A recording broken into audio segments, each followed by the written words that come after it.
everybody, and welcome back to the 92nd episode of the Triboro Podcast. I'm your host, as always, Justin Alonso, joined the other side of Discord by Nicholas O'Brien. How are we doing on this fine day of opening day eve, Nicholas O'Brien?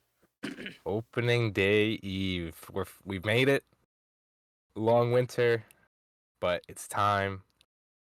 It's the week, the day before 26 men on a roster decide my everyday mood. I can't And wait. 5 or I'm so 6 guys in the excited. minor leagues. Yeah, exactly. 5 or 6 guys. A little sprinkle of them in there as well. But I'm excited. This is obviously. I feel like for both teams, this is both an exciting year because there's a lot that's kind of up in the air with both teams that you're kind of looking forward to, for better or for worse, I think right? you could say that it's a rebirth for both teams. That they're almost You could. born again. Wow, you're so wise with Yeah. words. I don't know how you do it. Yeah. First time I ever heard that, ever. Yeah? In multiple Yep. different contexts, you've never heard it? Yes, first time ever. Mhm. I've never heard those words be used together in the same sentence. If you know, But you know. yeah, I'm excited. I can't wait, and I just want to get it going. Yeah, I definitely do want. This last day is just it's gonna move so slow. Yeah, it's gonna move so slow. So, But on we're that not. note, we'll help you guys make it move a little quicker. Into Queens. Let's go.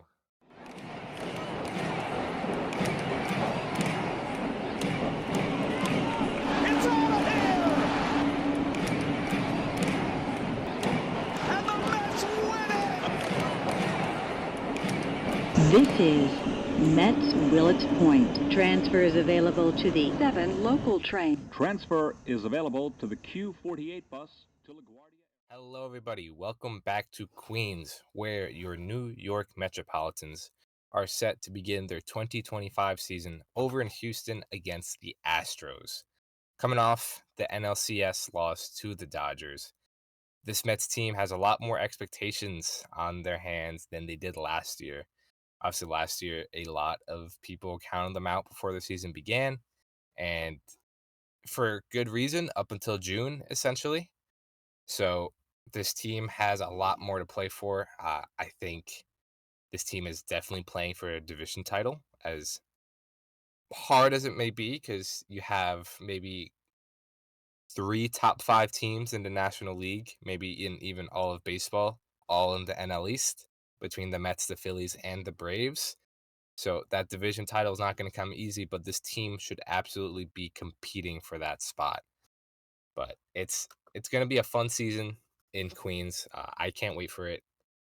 The addition of Juan Soto, again, the NLCS appearance last year. There is a lot to like about this Mets team, which we've gone in depth over. If you missed any of our roster deep dives, go check those out. We went over each and every position group: starters, bullpen, infield, outfield.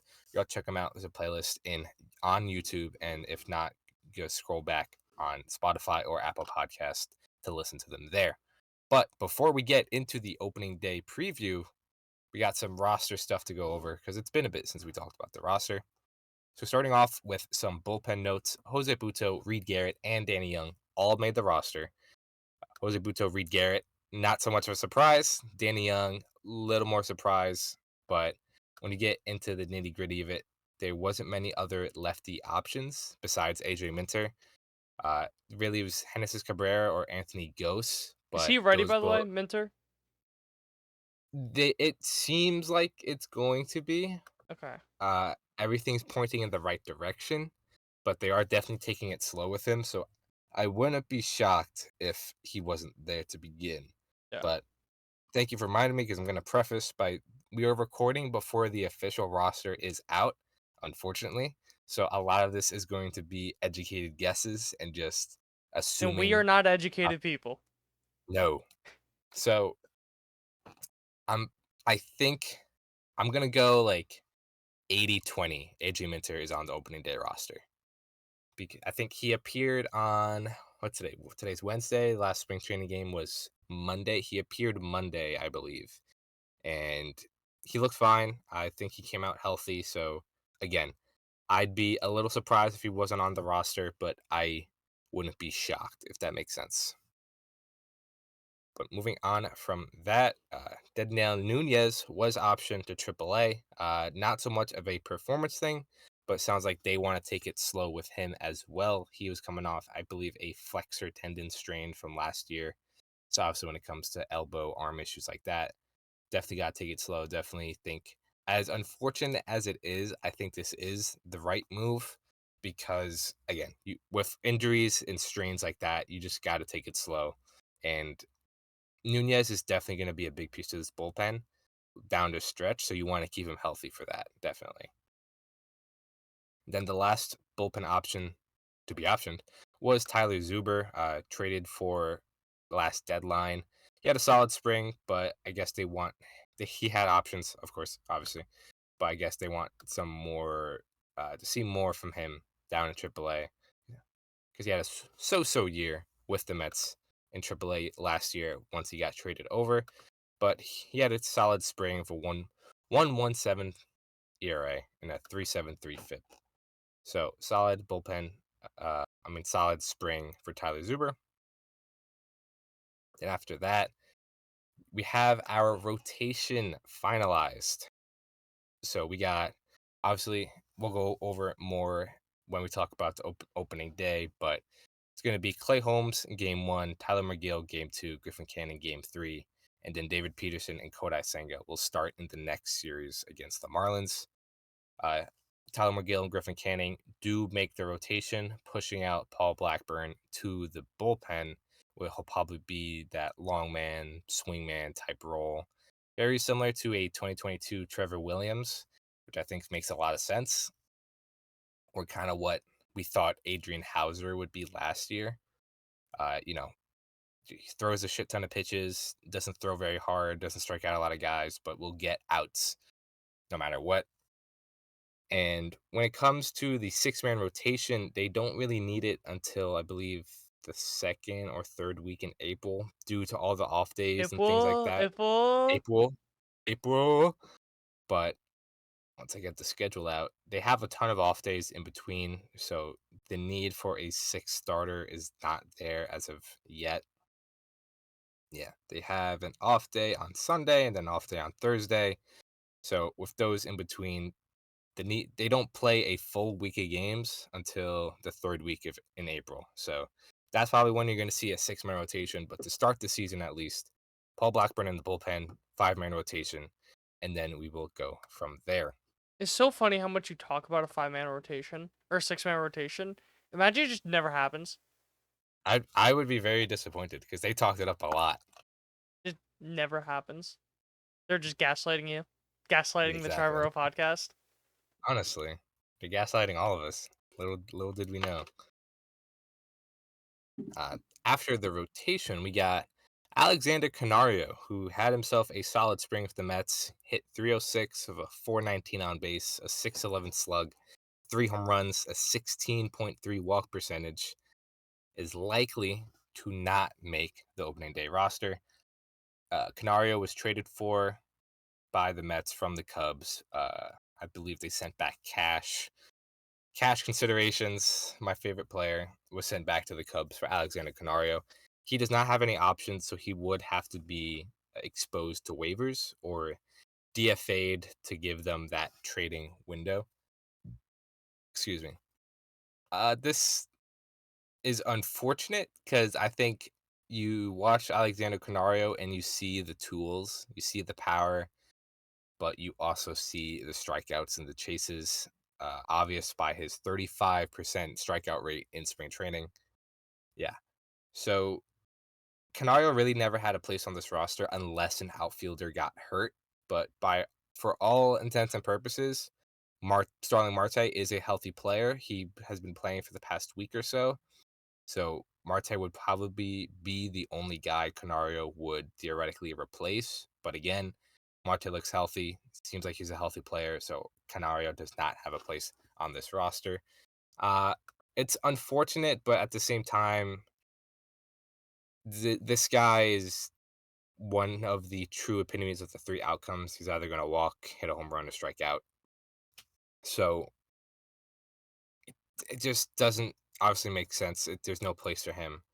So as unfortunate as it is, that's just the nature of the business. So I'd be shocked if he did not get picked up through waivers.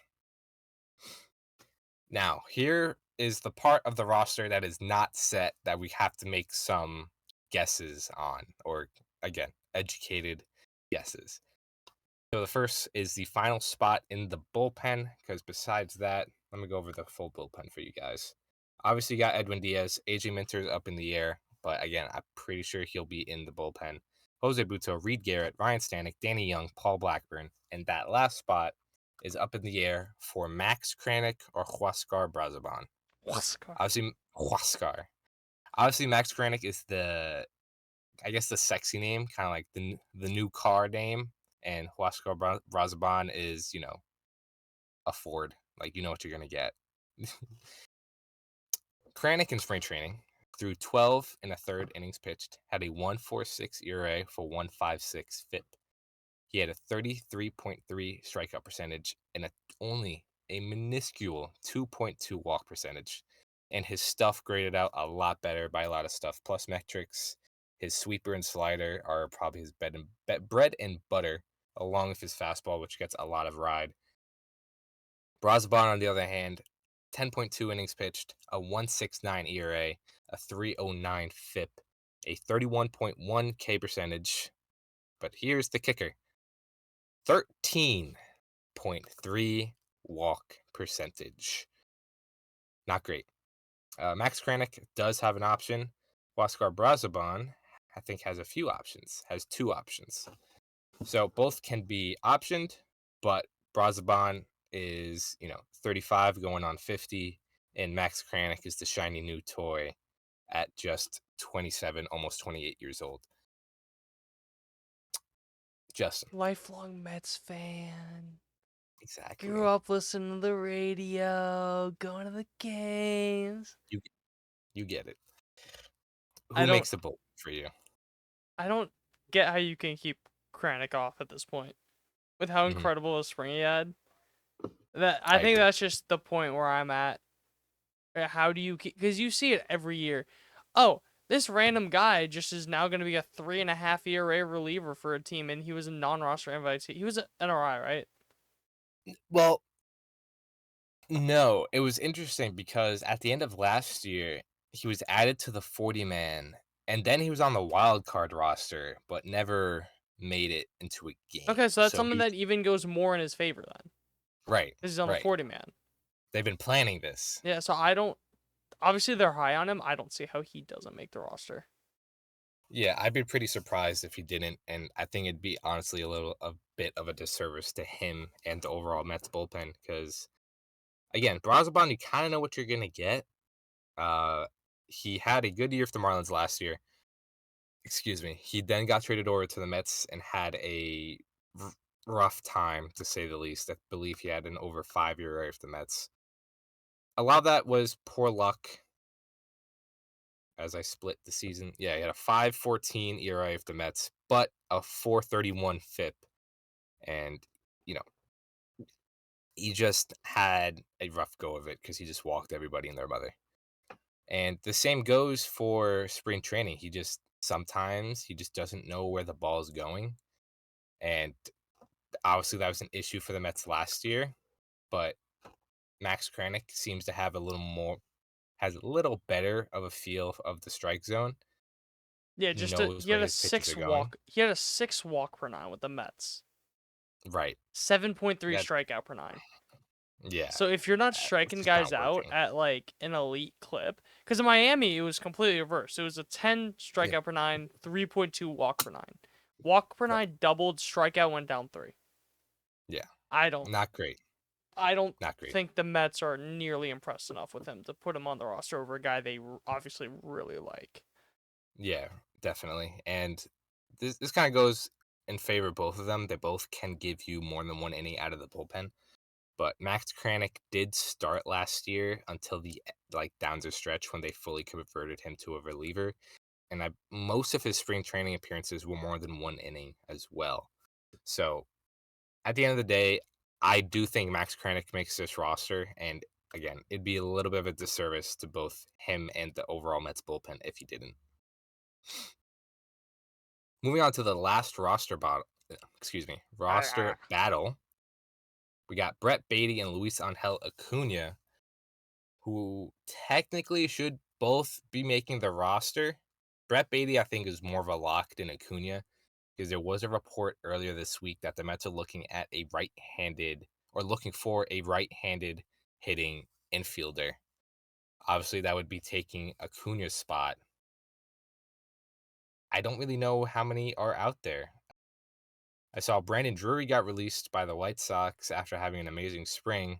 Well, I'm pretty sure he's out for like I was going to 2 say that months. About he that. fractured his hand, because I was ready to be like, go get him, bring back the New York legend Brandon Drury. But he broke his hand, so he is obviously out. But besides that, I'm going to quickly look at the free agent tracker. I don't really even know who's not. I mean, even guys that I forget the guy's name, but I know a guy in the Phillies had like a really good spring, a right-handed guy that's most likely not going to make the roster. Forget if he's an infielder or outfielder, because I know I was looking at him as like a guy for the Yankees. Gotcha. Trace Thompson's another guy on the Red Sox that may not make the roster. I forget if he's an infielder or outfielder. He's an outfielder. He's an outfielder, He's but outfield. no. Yeah, I mean, just looking at the free agents, this isn't taking into account some other guys who might not make the roster, call it today. But you got Nick Ahmed, Whit Merrifield. Those are lefties. You shouldn't be there. Matt Duffy, Miguel Sano, Nick Senzel, Litmus Diaz, and Brandon Drury, which we talked about. And that's about it. So if you're looking at kind of like that middle infielder, it's Whit Merrifield, Matt Duffy, and Nick Senzel. Which all of them, I don't even think ever got a invite to spring training one way or another. Besides Drury, of course, who we spoke about. So at this rate, I don't see, again, unless someone gets cut from the roster today, I do not see the Mets making a move for that right-handed infielder. And I think Acuna kind of finds himself in on the roster. But the other thing going against Acuna, and Justin, I'm not sure if you saw this, but I think it was either late last week or early this week, a report came out talking about Acuna with some pretty, I don't want to say damning stuff, but some pretty questionable quotes from Francisco Lindor about Acuna. Essentially, I'm paraphrasing, of course. I believe this was a story written by Anthony DeComo on MLB.com, but pretty much calling Acuna bored, or it looks like he's bored, and he's not taking spring training seriously. I have the quote, by the way. Thank you. Yeah, go ahead. He acts like he doesn't care, Lindor said of Acuna's current approach, and when you act like you don't care, yeah, you're bored. He's not putting everything he's got into it. It doesn't feel like he's being challenged. Right. It's like, again, that's not like damning stuff, but it's kind of, it makes you think a little, because this is not the first time bored and Luis Angel Acuna were used in the same sentence. This was I don't want to call it an issue, but this was a story last year as well in AAA, that maybe he was just bored in AAA, and that's why he had a subpar season in AAA. Because obviously we saw when he made the major leagues, once Lindor went down, he lit the world on fire. So Maybe I'm a he's little bored in concerned. spring, but even then, Yeah, like, you want this. You're trying to make a roster, dude. Like, your Yeah. spot isn't guaranteed. Brett Beatty's setting the Exactly. world on fire. He may take your spot. Yeah, so it's like, again, it's not damning, but it really makes me question kind of the work ethic, or kind of just the overall mindset of Luis Angel Acuna, because like you mentioned, his spot is not guaranteed. He is fighting for a roster spot. And honestly, if the Mets had other options, he wouldn't be making this roster. I If we look, was yeah, just gonna go say, ahead I while I will look up his say, stats. I like the Lindor comments though. Okay. I think that if he's not caring, I want Lindor to call him out. And That's we fair. don't know what's going on behind closed doors. Lindor seems like the type of guy that if something's going wrong, he'd go up to you and say something, or he'd go to the Mhm. manager, say something, whatever. He'd be the leader. You got to think he did, and it didn't really have an effect. So he's almost calling him out that way, not in a way of like, Yeah. oh, this guy fucking sucks. Why is he here? But in a way like, yeah, he just seems like he doesn't care, because that's Right. really gonna get on him now. He's like, oh, I don't care. I'll show you how much I Right. care. So Yeah. I almost like the comments. That may sound Okay. weird to say, like a guy calling another guy out, but like you kind of get what I Yeah. mean. I get what you mean for sure. Especially like you mentioned, from a guy like Lindor, who's essentially the captain of the I Mets. wouldn't even say Kind of. essentially he is the captain of the Mets to me. Yeah. Yeah. The unofficial captain. Is Yeah. that better? Yeah, it almost feels like Judge when he wasn't the official captain. Right. Like with the Yeah. Like just the everyone knew. leadership and yeah, everyone Yeah. knows like he Everyone is the knew. guy. Yeah. But if you look at Acuna's spring training stats, he appeared in 21 games, 56 plate appearances. He hit 250 for 304 on base and a 269 slug. Never hit a home run. He stole 3 bases, which is good. Barely took his walks at 5.4%. He didn't strike out a ton, which is great, but he's never struck out a ton. Excuse me. It's just very middling. It's 55 weighted runs created plus. Like, he had. I feel like he'd be What is fine this? with that on base if the slugging was a lot higher. You know Yeah, what I mean? he Like if he hit had a slugging one. around I was going to say he had one extra base hit, I was which gonna is say a if the double. slugging was around call it 400, I feel like you'd be like, yeah, okay, Yeah. I could deal with Like it. a low Whatever. 700s OPS Yeah, as kind of like a part-time guy, for sure. But again, just a very middling spring. And if it wasn't due to injuries or if the Mets had other options, Acuna would not be making this roster. And again, for Lindor to come out and call him out for, kind of act. I don't want to say he's acting lazy because I don't want to twist Lindor's words, but you look like you're bored, so you're not putting in 100%. It's a little concerning for your captain to see that and essentially call you out on it. But look, if for all I care, if he's bored in AAA in spring training, but he has, you know, an excellent 2 weeks in the majors and sticks on the roster, I don't care so be anymore. it. Yeah. So it is what it is. But it is certainly a story I did want to touch on. But at the end of the day, Brett Beatty and Acuna should be making this roster, barring any last minute moves. And before we move on, I'll give you one last look at Brett Beatty's spring training stats. In 59 plate appearances, Brett Beatty hit 353, a 411, a 441, excuse me, on base percentage, a 745 slugging. He hit 4 home runs, drove in 11 guys. He stole 1 base with a 200 weighted runs created plus, with a new swing, a two-handed follow through. Brett Beatty, 4 times the talk. WRC, 4 times the WRC plus with Acuna. Yeah, exactly. Beatty, I'm talking to you now. This is your last shot. Everybody knows that. I think you do as well. You had one shot. You had one shot. One Would you opportunity. take it? Catch it. This is his last opportunity, I think. I find it very difficult to see if Brett Beatty struggles again. I find it very difficult to see a spot on this roster in the future for Brett Beatty, especially if Mark Vientos has another successful year at third base, or just overall in the majors. This is his last shot. If he wants to be, even if he stays at the utility infielder spot when Jeff McNeil comes back, so be it. At least he's a That's better than successful being in major. AAA. Right. He's a successful major leaguer. But this is his last chance, and he's going to get a lot of playing time, I think, because I believe if I did the math correctly, lining up the pitching and all that, the first 6 games, the Mets are only facing one lefty. So he should be playing in the 5 other games between the Astros and the Marlins.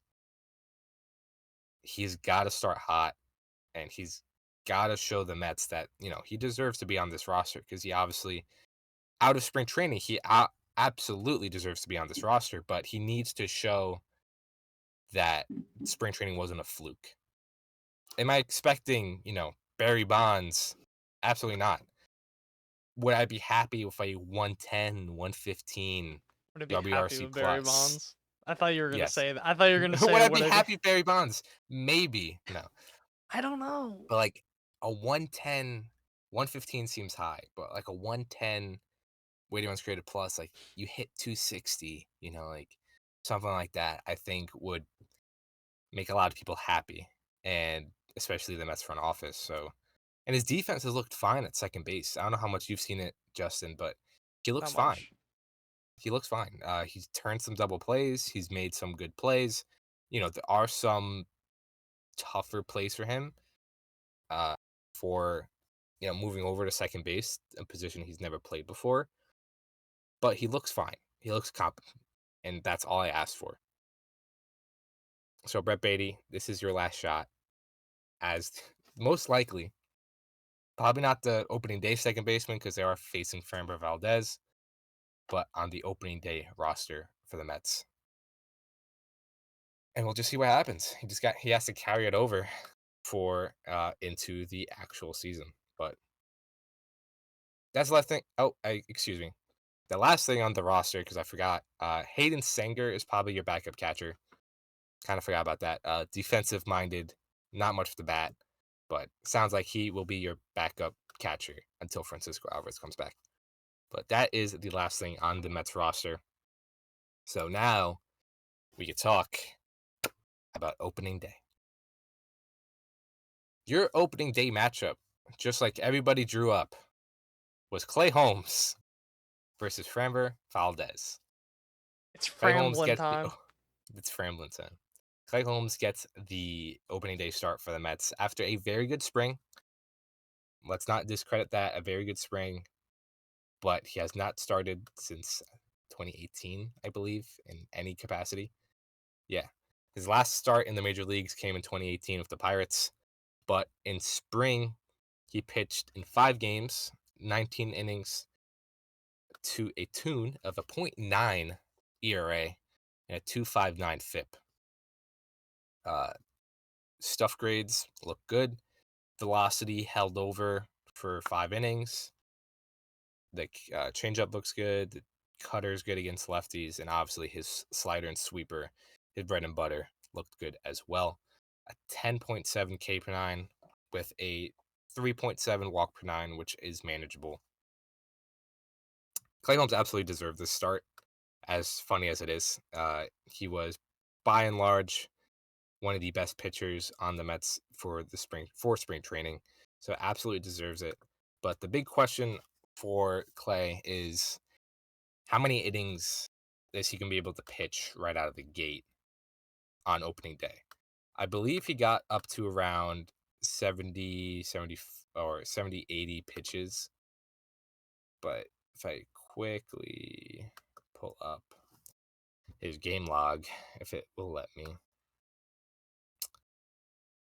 I don't even know if it counts spring training. It doesn't. It was this year. But I believe he pitched over 5 innings a few times, or at least once. So take my word for that. But how many innings is Clay Holmes going to pitch on opening day is kind of what I'm looking for. But the Astros are extremely right-handed, which I did not realize until looking up their roster for this episode. They have one natural left-hander in Yordan Alvarez on their entire 26-man roster. Victor Caratini, their backup catcher, is the only other lefty because he's a switch hitter. But besides that, everybody else is right-handed, which plays very well for Clay Holmes. Yeah. As long as he can navigate Yordan Alvarez. That's the big thing. I was gonna say right? he's gonna give up 3 runs. Those 3 runs are gonna be solo shots to Yordan Alvarez. And if so be it, as long as the Mets score 4.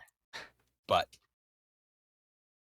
And then Danny key Young gives up matchups. 5 runs because they only have 1 lefty. No.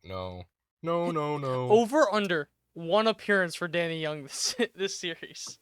I would take the under. Yeah. Under. But some quick notes on Framber Valdez versus the Mets. Pete Alonso is 3 for 8 with a walk and 2 RBIs.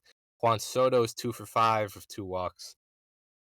Mark Vientos is 1 for 3 with a home run against the Framblin man. And I would expect, as long as Acuna makes the roster, I would expect Acuna and Marte both in against the lefty in Framber Valdez. Marte, of course, in the DH spot instead of Jesse Winker, who we'll definitely see a lot of this weekend after game 1. So that's your opening day matchup, Clay Holmes and Framber Valdez. Then we'll just quickly go over game 2 and game 3, which is Tyler McGill versus Hunter Brown, which I am calling the upside duel. Hunter Brown had a season of 2 halves, a pretty bad first half, and excellent second half. And Tyler McGill has all the tools that just needs to put it together. This is now the 5th year of Tyler McGill maybe putting things together. So we'll see. And then the last game, game 3, like everyone drew up, Griffin Canning gets the start versus Ronel Blanco. I'm very interested to see how Griffin Canning will fare in this game. He had a good spring. Let's not discount that. He may have had a better spring than Clay Holmes if Fangraphs would load, of course. He did not, but regardless. 14 innings to a 1.88 ERA, a 2.62 FIP, 13.8 strikeouts per 9, a 3.14 walks per 9. He looked good. They changed up his pitch sequencing. He used a lot less of his fastball, used a ton of his slider. You know what? Because I'm talking about it, let me get it up real quick. But his fastball is atrocious. So the Mets saw that and decided to make him throw it never. Or I think it's the 3rd most used pitch. So in spring training, his pitch usage is 43% slider, 26 four seam, 23 changeup, 6% sinker, 2% cutter. But last year with the Angels, he threw his four seam 37% of the time, so that's a 10% decrease. He threw his slider 27% of the time, so it's a huge, almost a 20% 20, yeah. increase. Oh no, excuse me, that's his changeup. His changeup was 27% of the time. He used it 23% in spring, 24% slider, up to 43%. So that is basically a 20% increase of more sliders. They ditched his curveball, and he threw his sinker a touch more. I think he only threw, how many sinkers is that? He threw 34 sinkers in the entire year last year, which makes up 1% of his pitches, but he threw it 6% time in spring. So his pitch mix, his pitch sequencing is completely different. So I'm just very excited to see how he fares against the Astros. I think that extremely right-handed heavy lineup will bode a little better for him. Same thing as Clay Holmes, because if his slider is kind of like his bread and butter pitch, obviously going away from righties, that will help a ton. Then hopefully he can hide his fastball as well as he did during spring training. But my last note here is for the bullpen. Like I mentioned, the extreme right-handed heavy Astros. Even if AJ Minter is on the roster on opening day, you might not see him either unless it's a big at-bat versus Yordan Alvarez. Same thing with Danny Young, like you mentioned, Justin. And then everyone else is a righty and should bode well for the Mets bullpen, because then you got a ton of guys who can get righties out between Edwin Diaz, Jose Buto, Reed Garrett, and Ryan Stanek, and should be Max Kranick. So that is your opening day series for the Mets versus the Astros. Justin, how do you like the chances? How are you feeling for the Mets going into the series? Juan Soto gets to play in Houston 2 opening days in a row. He had a very good series last year. He did. The pitching matched up very well for the Mets, obviously. So I feel confident because the Astros are also a question mark. Not saying they're bad, Mhm. but they're just a question mark. of Yeah. how many new guys? You got Christian Walker, you got what's his face? Cam Smith, Isaac Paredes.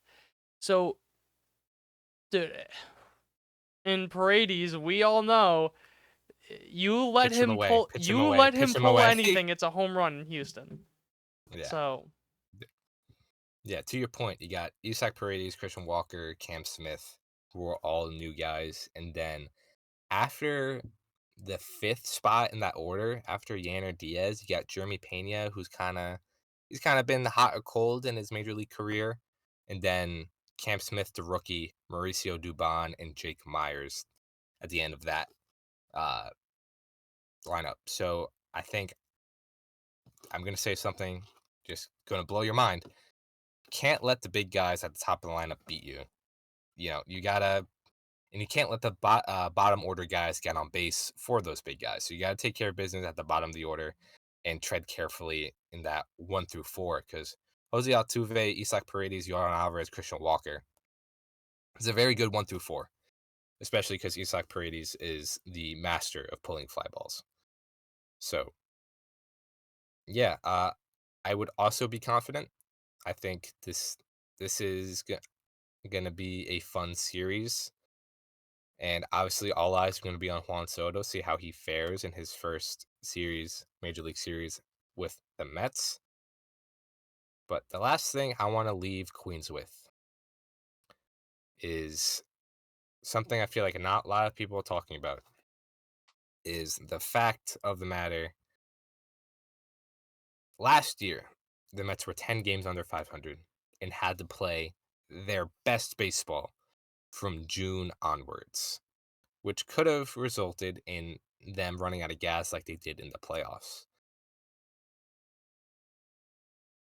They cannot be as slow as they were last year, this year, for not only their success, but for overall success heading into October. The Mets need to keep fresh, and you need to play consistent baseball throughout the year so you aren't trying to play at 100% each and every game, the entire season, because that's just how they get worn out. Like we mentioned a few weeks ago, the pitching is a little suspect, little question marky, like we mentioned. So this offense needs to get on a roll, and they have to do it quick.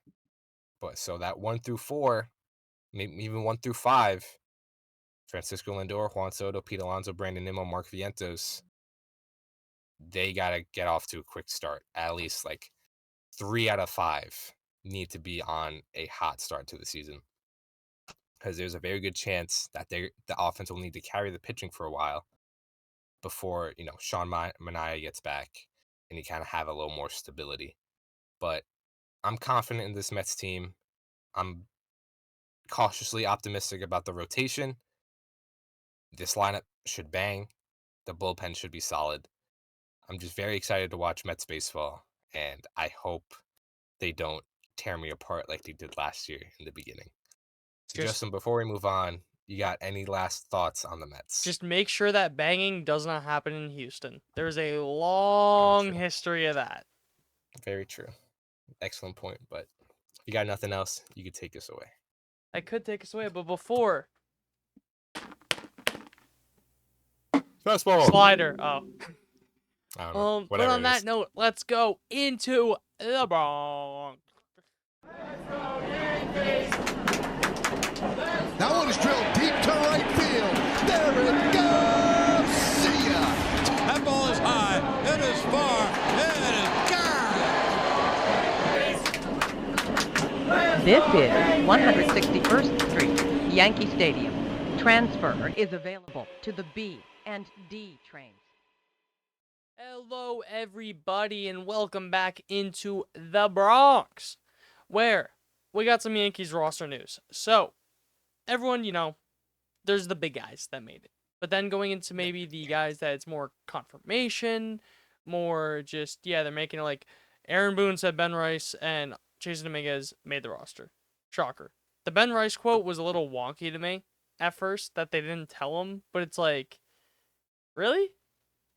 They wanted to just give Like, anticipation. I'm sorry, dude. Like, signing Trace Thompson isn't gonna make me not want to have Ben Rice. I feel like it's just two completely different things. But, anyways, JC Escara, I don't think we recorded when it was official, but he made the opening day roster as a backup catcher. That video was awesome. That's so cool. I Aaron love Boone those always does videos. that, and I feel like he's just such a bad liar. He's such a bad liar, dude. He does it every time, every video you see. But right now, they have Fangraphs has Oswald Peraza and Pablo Reyes filling out the last two spots on the bench, with Trent Grisham obviously being on there. Pablo Reyes, I could definitely see making the roster because he has a career. He's above average in his career against lefties. Granted, that's like a 105, 106 WRC plus. That's something. better than what they have right now. So, or anything else they have. So I wouldn't hate if he made the roster. He's had an awesome spring. Oswald Peraza, I do not see making this roster. I think that because he has no options left. He's either on the roster or he is in DFA land. I think it's a lot more likely, just with all the stuff you heard, that he gets DFA'd. Because Susan Waldman went off on him. She was like, yeah, the Yankees want to do everything in their power to get rid of him. Because I think that's clear how they've treated him. What? Dude, he went into the spring like, yeah, you can have a battle to win the third base job. He hit under 200. So it's Maybe like, he's bored. maybe he is bored, yeah. Well, maybe he's bored all the time because he doesn't know how to hit any of the time. So, yeah, it's going to be very interesting to see where they go. Kind of see what kind of gets shaken out amongst other teams. Because I don't really think... It's just so weird. This whole situation is so weird, and it's another example of how often did I say that I did not think that Oswald Peraza would be it, and that I thought they should have traded him when he was like a top prospect in baseball. Yeah. So Too little, too late, unfortunately. yeah, but it's gonna be very interesting to see what they do there, because there's not many guys that are available. So going into the just bullpen, the Yankees signed a guy. They signed Ryan Yarbrough. Before I get into that, I'm just going to say the last couple of guys. It looks like Yandris Gomez, Yuridos De Los Santos, and Ryan Yarbrough kind of fill out those last three. Brent Hedrick, unfortunately. It's not confirmed because the Yankees wait until an hour before opening day happens to release their roster. It looks like he's the one getting pushed out because I don't really see them carrying three lefties on this team. So I am very cautiously optimistic about Ryan Yarbrough. I think he saw Tim Hill and he said, yes. Yes, I want that. Because his numbers were really good last year. Underlying numbers didn't like him nearly as much. But he said the reason he goes to the Yankees is because he likes their player development. So last year, he had a 13-degree release point. That's pretty low. Previous high was 20 in his career. Or previous low, I guess you could say. He already went down in his arm angle last year. And it looks like he wants to even get lower. So it's going to be very interesting to see. That's why I said, like, he saw Tim Hill and he said 2.0. yes. So I want more of that. I think that's going to be a very interesting storyline to track, like, the first month with Ryan Yarbrough. How low does his arm angle get? How low can he go? Especially because he's not going to blow you away. Are you looking at his baseball savant? Yep. Damn it, I was going to ask you what you thought his fastball velo was. I want everyone to think for 5 seconds what his average fastball velocity was last year. All right? It's lower than you think. 86 miles an hour. Not good, John. Big. But that being said, he had a 97% average exit velocity, 99th percentile hard hit percentage. So, limits hard contact. Doesn't keep the ball on the ground as much as I thought. I feel like they're going to try and transition him into a ground ball pitcher, especially with like the slow stuff, how well the hard hit rates, all that type of stuff. But like I said, good numbers last year. Underlying numbers didn't like him. 3.19 ERA in about 100 innings. 4.2 expected ERA, 4.64 FIP. I mean, even if he's that, like, Yeah, it's not terrible. as a second lefty, hey, Right. take that. Yeah, exactly. And he's And also a guy who can give you multiple innings. yeah, he is your sixth starter right now. Yeah. As of right now, he is Good way to put so it, yeah. because he throws about 100 innings a year. You need like 5 starts from him. He'll do that. So I like the signing. I also think it was $2 million was the Yeah, deal. So there's an it's pocket change. pocket change for New York. I would love to get some pocket change. Me too. I would like to dig into the couches of the Steinbrenners. May find a couple skeletons, but Just a actual few. skeletons. Yeah, it's gonna be very interesting to see how that bullpen shakes out the last couple of guys. I'm not that worried. I did say in the hot takes that one of my hot takes the bullpen would not be that good, or they would struggle a little bit for the first month, kind of like the unknown guys. But I trust Matt Blake. That's why it was a hot take because I don't think it's gonna happen, Hot but I take could for a see it reason. happen. Yeah. So that's really it for the roster. Mhm. But going into, I've talked about this to you off camera. I talked about this on the Triboro Sports Show on Thursdays from 4 to 6. I have a very wonky solution, a catcher / first base / DH. So, it all starts with Austin Wells. They obviously need him to play a lot of games because they say he's going to be the leadoff against righties. I don't know if you know this. Righties pitch a lot more than lefties. I have a solution where he plays 50% of his games at catcher, 50% at DH. You may be like, oh, but he was like a Gold Glove candidate last year. Yes, he was. But they absolutely love JC Escarra behind the dish. So I have about, just call it 20 to 40% of his games at catcher. That leaves catcher at like that 70 to, what is it? Like that 70 to 90% range of how much is getting played. And DH at about 50. Then I have Ben Rice playing 10 to 30% of games at catcher. So whatever JC Escarra doesn't play, Ben Rice is going to be playing at the catcher if you want to DH Austin Wells. Because Ben Rice, I've said this, I think he's going to be the weirdest utility man of all time that you will ever see. So you have him filling in for those games because that's a way to keep all three of those guys fresh, especially when it does come to a catcher, while still incorporating all of them into the lineup because they also do really like Escarra's bat. That's something like you could say like as awesome as he is defensively, they really like his bat as well. So, so that's about 50. That's 100% a catcher, about 50% of DH. Let's give Aaron Judge, call it 25% of games at DH. Call it that. And then let's fill in Ben Rice for that other 25% of games at DH. Call it about that. Then Paul Goldschmidt, he's probably not going to play every day. Older guy. Already he's had like a little back issues. I don't think that's going to be an issue, but you never know. 37-year-old guy. Take care of him. Let's say 20 to 25% of games. Ben Rice is going to play there. You look at that. Ben Rice is playing about 70% of games. Austin Wells is playing probably around like that 140-ish range. And he's staying healthy, which is so important for this team. You're getting Judge off his feet. JC Escarra is getting a lot of time defensively behind the dish because they are very high on JC Escarra behind the dish. So I think it's just one of those things of you have the weirdest flexibility I maybe have ever seen. Yeah. So How many utility infielders can play catcher? can play catcher and first base. I wouldn't be surprised if fucking Oswaldo Cabrera plays there because Oswaldo Cabrera. Oswaldo Cabrera is the fourth string catcher. If you didn't know. I want to see because then he would have played every position on the field. I really want to see Oswaldo Cabrera catch at one point, even if it's just for like an inning and a blowout. Yeah. I really want to see him just for jokes, but Get that under his belt. yeah, Let him have that.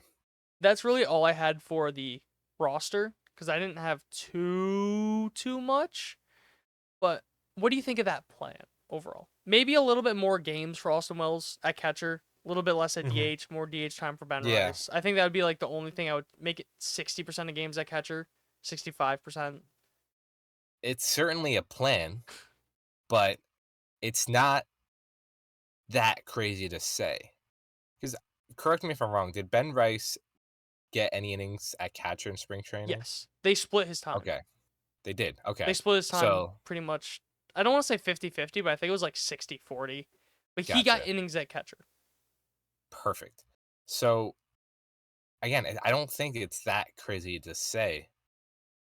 And like Especially you when it's mentioned, only 10 to 20. It's 1 out of 10 games, 2 out of 10 games. That's not right, that it keeps crazy. everyone fresh. I think Austin Wells kind of got burnt out down the stretch. We saw that. And I also Hanrahan. go that too. But I like it. And until Stanton, if or when he comes back, that DH spot should absolutely be used as a revolving door. Like, Yeah. I wouldn't be shocked to see, Paul Goldschmidt get time at DH. Obviously Aaron Judge is going to get time at DH. Guys who you want to get off their feet, especially the catchers, should get time at DH. And all the older guys. So I like the plan. I like the idea. How viable is it? We'll see. Because you have, I think also the other thing to take into account is like the pitching staff throwing to 3 different catchers. That can maybe get in the way of that. But again, from an offensive standpoint and a fresh standpoint, I like it a lot, as crazy as it might sound. Yeah. And Ben Rice, that's why I said I barely have him playing games at catcher. But when it comes to Austin Wells and JC Escara, they're both insanely talented defensively behind the dish. So Yeah. I don't want to say it won't be that big of a drop off between the two of them, but I really don't. Mhm. I'm not saying it's gonna be Austin Wells Jose Trevino level, but I could see Austin Wells being the Trevino to JC Escara being early Wells. In that Right. type, you kind of get what I mean. Where like, it's clear that Austin Wells is better, but JC Escara is Yeah. still pretty damn good for like Mhm. that first year Austin Wells, the 2023 Austin Wells defensively. Yeah, kind of like a mentor-ish. Yeah, which fucking though they're, crazy like, to the say that same Austin age. Wells is gonna be a Yeah. mentor, but Yeah. yeah, that's that for the roster. I Mhm. don't think they do it. I don't think they'll do something like that because I don't think they're that creative. But I think- honestly, I don't think they're that creative, but it'd be very interesting. Then going into the opening sure. day series, you got a 3-game set against the Brewers. So, game 1, you got Carlos Rodon versus Freddie Peralta. So, you said something in Queens about the Astros having only one lefty. That made Mhm. me very interested in how the Brewers are. They have 5 lefties in their projected starting lineup. Hmm. In Christian Yelich, Garrett Mitchell, Bryce Terang, Sal Frelick, Frelick. Oliver Dunn. The only righty they have on their bench is, well, they have 2. They have Eric Haas, who's the backup catcher, and that wouldn't make sense because you have obviously William Contreras, who's a righty, and Okay. Vinny Capara, who is a backup player who is projected for .4 WAR this season and a 660 OPS. So I don't really see them starting him that much. This is Brewers ball to a T. So really, at max, they're still gonna have 4 lefties in that lineup. Maybe Isaac Collins gets time, so max, but even then, he's a switch hitter. So they are gonna have a lot of lefties in that lineup, and the Yankees got 2 left-handed starters facing this team. I I'm also sorry, really quick on Isaac Collins, because I'm just looking at him now. He played in 11 games last year. Mhm. Guess what his WRC plus was? 0. One. Fuck. He struck out 52.6% of the time. Are we and playing had Price is Right one- rules? One. Yeah, I guess, right? Round up. 1 weighted runs created plus. Sorry. I thought that was a little funny. But is kinda regardless. Go ahead. Yeah, but I love StatHead, honestly, because you could look up like Carlos Rodon versus Brewers, and it'll show you all the Brewers hitters against Carlos Rodon. So the only guy that has notable numbers against him is Rhys Hoskins. He's 3 for 9 with a home run and a double. Exactly, yeah. Fuck you. So that's really the only notable guy. You got 5 lefties, maybe 4 in this lineup on opening day. I really like that. And then you got Freddie Mhm. Peralta, He has never pitched against the Yankees. Interesting enough. Really? Yeah, 0 career games against the Yankees. Wow. But he does have a lot of experience with Paul Goldschmidt and a little bit with Cody Bellinger from their time in the NL Central. Paul Goldschmidt is 9 for 33 against him with 5 doubles and 2 home runs and a 939 OPS. Damn. How much of that was in his 2022 season, 2023 season? I don't know. I couldn't find that. I was too lazy to dig deeper. But gotta hope familiar Something. with him. Yeah, something there. Cody Bellinger, 5 for 12 with a double and a home run, a 12-12 OPS. And they are home. They are home. This is Yankee Stadium. So if you want it to be a thing of like, okay, you want to endear yourself to fans, you got a great matchup game 1. You got a phenomenal matchup in game 1 too to do that. Cody Bellinger hits first home run at the Yankees 2025 season. Is that I'm you're gonna calling call that? my shot. You're I'm gonna calling your call my shot? Calling Cody your Cody Bellinger's Bellinger hitting shot? the first home run for the Yankees. Austin in Wells leadoff 2025. dong. Yeah, but that words. I really like that matchup opening day for the Yankees. Also, because I'm looking at it, you got 2 guys that scare me in this Brewers lineup, and even then, Yelich, it was his first good year in how long? Do not underestimate fucking Bryce Terang. I thought you were gonna. I forgot. I thought it was Frelick, but yeah, No. Turang. Fucking Bryce Terang is a fucking menace to Okay, society. Jay Jonah. He's a menace and he needs to be stopped. But yeah, Bryce Terang is so pesky. He's so annoying. In that wild card series, I couldn't fucking wait for it to be over, so I don't need to fucking watch Bryce Terang anymore. But if he's a lefty, so matchup goes to Carlos Rodon there, I'd say. But if he gets on base, Austin Wells and Rodon need to keep an eye on him. Like he will steal second, third, and come home on a wild pitch. So honestly, I'm looking at Bryce Terang. As long as he's not on base, I think the Yankees will be fine. But if he gets on base, it just takes another step into something else you need to keep an eye on. Yeah. Hate him. Really? I couldn't tell. But yeah, that's game 1. Then going into Sorry. nice one, Nicholas O'Brien. I'm so sorry if that killed everyone's ears. Game 2 is Nestor Cortez. They haven't officially confirmed it, but I hate the way the Yankees do this, but it lines up for Max Fried to start, and it makes sense for Max Fried to start, and he better fucking start because I'm going to that game. Oh, you really? Yes. Nice. So Nestor only has 6 at-bats against this Yankees lineup. So I'm not even, because that was also so long ago, so many different things. I'm different not even, pitcher. different hitters too. Throw it out. Right. I'm not even giving a shit about it. Max Fried.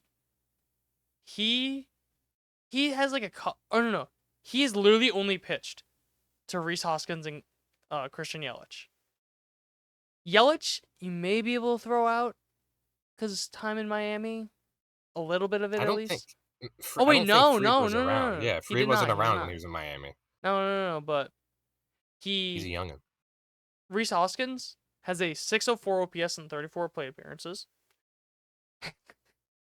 Christian Yelich has a 440 OPS and 19. So kind of like the 2 big guys, outside of also William Contreras, but he doesn't have experience against him. Those are kind of the 2 big guys that I'm looking at, just for how the Yankees are going to handle in this lineup, is probably... Don't underestimate Jackson Churio as well. Yeah. Well, I was just Jackson going to Chourio say, can I would do some probably put damage. it William Contreras, Hoskins, Yelich, and then Churio. Honestly, I'd be more scared of Churio than Hoskins. That's fair. Personally. Well, I'm just because he's the type of guy that could shell Carlos Rodon. Yeah. He's also the type of guy that I could see Fried hanging a pitch and him taking 500 feet. Yeah. So it's fair. more so that all or nothing aspect that scares me. Gotcha. But yeah, Max Fried has to have a him performance. He does. And I'm curious your opinion. What's going to be the crowd reaction to Nestor? I hope it's positive. I hope so too. I'm going to be cheering. I hope it's positive. I'm going to be cheering for Nestor. If if it's not, I'd be a little disappointed. I'd feel 'Cause, bad for him. yeah, he has given this team a lot in the past 3 years, really? For a 3, 4 36th years? round pick. Yeah, it's impressive that he's stuck around this long. It's not And impressive. It's he insane. It's almost unheard of. he was really good with the Yankees. I mean, his Yankees career, he threw A that lot of is dude. He may not have been the most effective pitcher last year, but he 8 innings, and that's what they needed from him. 84 games started and 93 appearances. Nestor Cortez has a 3.33 ERA with the Yankees. That is a very solid pitcher. He deserves nothing but love from the Bronx. I think that people are gonna hold game 1 against him, but you should hold that against Boone. Boone. Yeah, I agree. I don't Yeah, think anyone. What would you say? 99.7% of Yankee fans put in Tim Hill there, and the Probably. 0.3% don't because they don't know who Tim Hill is because they barely watch. But yeah, don't hold that against Nestor. If you're going to the game, cheer for him. There's no reason not to. He handled everything with grace when he did get traded. So I have if you boo Nestor, you're kind of a loser. I'll be honest. You're a loser if you boo Nestor. If he said like comments like, "Oh, I hate the Yankees," this, that, whatever, I mean, that's completely different. that's one thing. But yeah. Yeah. Then Nothing but love. going on to game 3. So you got Aaron Savali versus likely Marcus Stroman. So outside of Christian Yelich, he has numbers against guys, but they're not good. So I'm not going to really get into the 10 at bats that a bunch of different guys have. But Yelich has a 900 OPS, 15 plate appearances. So he has really good numbers against him. That's going to be a big one to worry about. Stroman also isn't the best against lefties. So they could stack it with 5 lefties. Even if they wanted to, they could toss an Isaac Collin and make it 6 with a switch hitter. So I'd be concerned about that game. But especially because, do you know who the best hitters against Aaron Savali are in this Yankees lineup? Or on the Yankees team? Oswaldo Cabrera. Nope. Damn. I wish it was I don't know. Oswaldo Cabrera. Who? DJ LeMahieu and Giancarlo Stanton. Of course. Yeah. They both had like absurd numbers against him. Of course they do. Of course they do. DJ, you could throw out DJ. You could throw out DJ, but Stanton. I think Yeah, Stanton had like that's over pretty 1,000 funny. OPS, and That checks out. yeah, That because Giancarlo makes Stanton. sense. So a lot of guys don't really have that good numbers. I think Judge had like a 660 OPS, somewhere around that line. But I am confident in game 1 and 2. I am shitting bricks for game 3. You have to win the first 2 games. I was gonna say because of Stroman, because of Savali. Stroman. Okay, I was gonna. Savali's Yeah, that's why I assumed. Savali's one of those guys that, he's a solid He's pitcher. funky. He's funky. He's fine. He's a solid pitcher, but like a guy can run into a home run against him. Yeah. Marcus sure. Stroman, guys can run into multiple home runs against him. But kind of the 3 things I'm looking for the opening kind of week, the opening month, is the lineup outside of Aaron Judge. I think I am looking at literally every single guy outside of Aaron Judge because you have so many new guys on this Yankees lineup. Like, let me Yankees lineup Fangraphs, because of course I'm a fucking dumbass and closed it. You have Austin Wells, he's solidified, but he's a young guy. Cody Bellinger, new. Paul Goldschmidt, you. Jazz Chisholm, only had half a year. Anthony Volpe, young guy, need to see him do a little more. Jason Dominguez, he's essentially a new guy. Ben Rice, got to see how he bounces back, especially with adding the muscle, especially with all the exit velocity type of stuff. Oswaldo Cabrera, just be okay. Just be okay, Oswaldo. Run into your home runs. I want Oswaldo Cabrera to be an all or nothing guy. Honestly, just because he's a guy that could run into home runs if he just emphasizes pulling the ball. Yeah. So I'm really looking at all those guys. Is there anyone in particular you're looking at? Because there's like, I want to say, oh, I'm looking at this guy. But then I also really am looking at this guy. Then I'm also really looking at this guy. And I'm also really looking at this guy. So for me, it's so hard to pinpoint one guy. Going back to calling my shot, I think I'm looking at Cody Bellinger. He's hitting behind Judge. You have home opener, Yankee Stadium. obviously lefty swing. I feel like offensively, he was the big get in the offseason. I don't think Paul Goldschmidt hits that mark, at least for me. So I'm gonna watch Cody Bellinger a lot. Um, Obviously, because I'm not as high as him as you are. So I think I'm also just interested to see how he performs regardless, just in a vacuum. But you're hitting behind Judge, you're protecting Judge as much as I think protection is overrated. You're protecting Judge. I do. The lefty at Yankee Stadium. I'm watching him, how he performs. Is he going to hit his home runs there? As long as he's pulling, I think he'll be fine. But trying to see if that spring training approach is carrying over into the season. And again, cannot stress this enough. He's hitting behind Judge. If they walk Judge, it's all on Cody Bellinger. Yeah. Because honestly, you say all that about Bellinger, but also Ben Rice. How is he gonna do? Jason Dominguez. Yeah, no, Jazz absolutely. Chisholm. It's one of those things where it's like, for me, it's so hard to pinpoint one guy, but I would probably go Bellinger. Yeah, I think Jazz I am more confident in than all the other people in the lineup because you saw it last year. Dominguez, I'm willing to give him time. I think is kind of where I'm at. So I'm not like looking at him harshly. Yeah. But the veterans, Bellinger and Goldschmidt, again, more so Bellinger in the Call it that 3-4-5. middle. Bellinger, Goldie, Yeah. Jazz. Yeah, I think that's fair. The middle of the lineup, like top half of the lineup, is really what I'm looking at because Judge is most likely going to be on base in front of them, at least for 2 out of the 4 at bats. Let's call it. I'm sure Judge is going to get on base one way or another. He had a 461 OBP last year. Insane. That's insane. They need to drive him in. Yeah. If he's on base, they need to drive him in because this can't be another 2022 where Judge just does it all by himself. Yeah. Even if it's like a sum of their parts type of play, like they need those guys behind Judge to at least be competent and drive him in when he's on base. Yeah. Definitely agree with that. The other one is, can they hit left-handed pitching? That is my biggest concern with this lineup. Can they hit left-handed pitching? Who knows? We'll see. They could sign someone. That was more just a quick note. And then I'm going to read directly off my notes for my last one. Rodon not being dog doo-doo shit. Fair enough. You need Carlos Rodon to be a number 2 starter.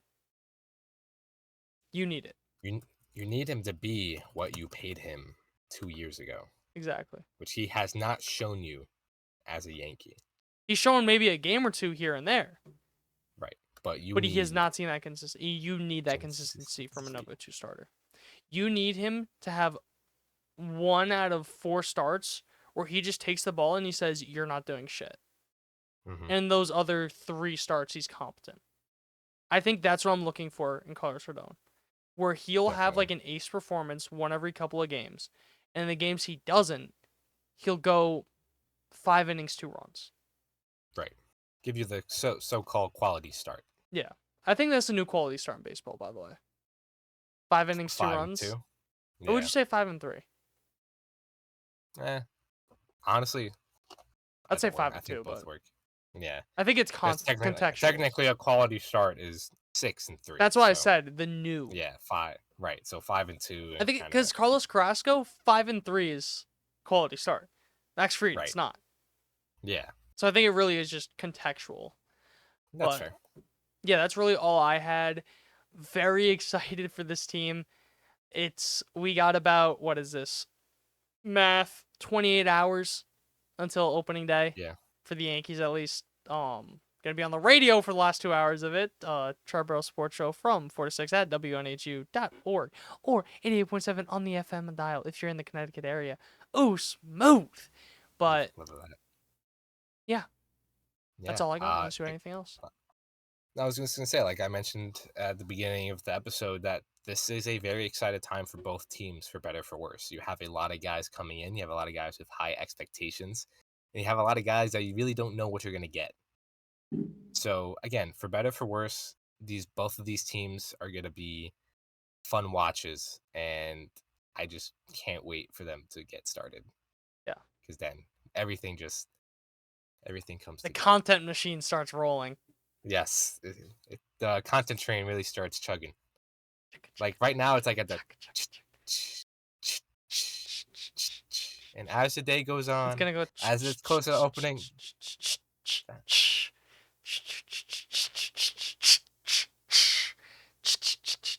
We have something seriously wrong with us. Anyways, but We're making train noises on a fucking baseball podcast at Triboro 11:02 Podcast. in the morning on a Wednesday. We love our subways. But that being said, our last episode before opening day. Thank you guys for watching. Thank you guys for listening. As always, remember to subscribe to us on YouTube so you never miss an episode. Leave us a comment, leave us a like. It really helps us. If you're listening on Apple Podcasts or Spotify, leave us a 5-star rating along with a comment. Again, really shows that you're enjoying the show and helps us. Follow all of our social media accounts at Triboro Podcast, Instagram, Twitter, TikTok, Facebook, all that good stuff. The next time we'll talk to you, there will be regular season games played. We'll see you then. See you guys then.